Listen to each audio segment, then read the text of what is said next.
2007, I saw my first baseball game right here. Yep. Wintrust Field, 2007, Schaumburg Flyers versus the Joliet Jackhammers. Wow. Two teams that you literally never expect to have baseball teams.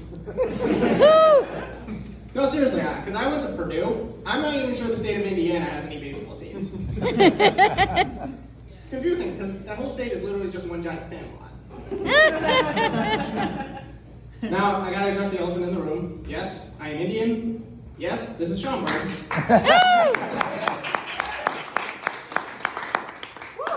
But no, I am not related to your congressman. So, any Bollywood fans in the house? Okay, I know my flock. In the past, the only time people would cheer at that line was at the Purdue South Asian Student Union Board. Not sure what was better, our open mics or our movie nights. So, my favorite movie is a movie called Krish. Anybody? Now, for those of you who don't know, Krish, if you translate it to Hindi, still translates to Krish.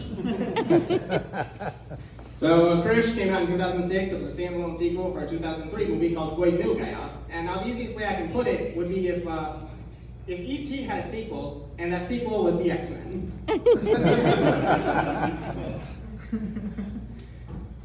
Now, like I said, it's a standalone sequel, which means you don't really have to understand the context of the original to understand it. Now, I know what you're probably thinking right now. We get it, Pranav. You don't have to give us the whole dictionary definition. Standalone is self-explanatory. But here's the main thing you need to know. In the original movie, a scientist built a computer to communicate with aliens. His son uses that computer to summon an alien to Earth, and that alien basically gives him a higher IQ and the ability to impress his green girl. And for a while, it did make me believe in aliens. I thought that if I said it enough, it might actually happen. But hey, we're talking about Krish right now. We're not talking about Koi Mil Gaya. So in Krish, his son is now born, inheriting similar powers from him, except this time, he gets strength, speed, jumping ability, skills in hand-to-hand combat.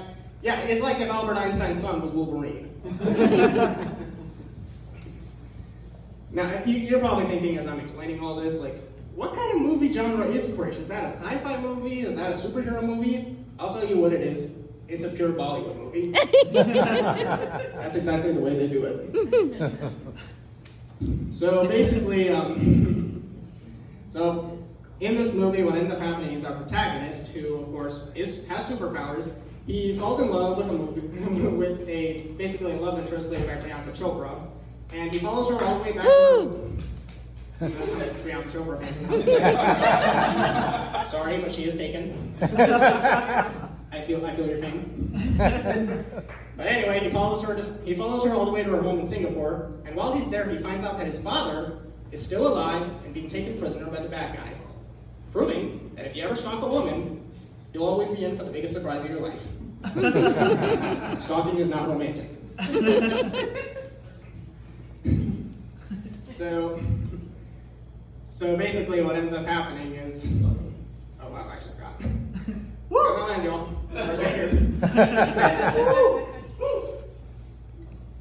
So actually, what ends up happening was this movie is perhaps the biggest case of hiding your identity as a superhero. Because when a local news team suspects that he's a superhero, he downplays everything to the point where he basically portrays himself like this absolute blockhead, which is literally the absolute opposite of anything we do when we're around our crush. I mean, come on. Aren't we all just total blockheads who suddenly turn into superheroes around our crush?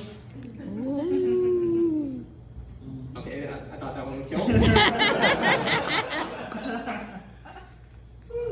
Fast forward to 2013 when Krish 3 came out, and I gotta say, it literally did feel like a ripoff of X-Men The Last Stand. A lot like X-Men The Last Stand, because each movie cast had a mutant played by an actor whose politics had gotten them into trouble.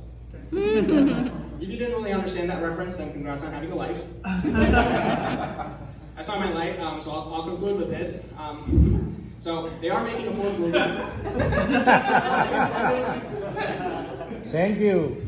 They are making a fourth movie right now. No, thank you. They're making a fourth movie right now. We don't know what it's going to be called, but let me tell you this. If you think waiting for a Hollywood sequel is long, then I suggest you find something to do to occupy your time while waiting for Krish 2049.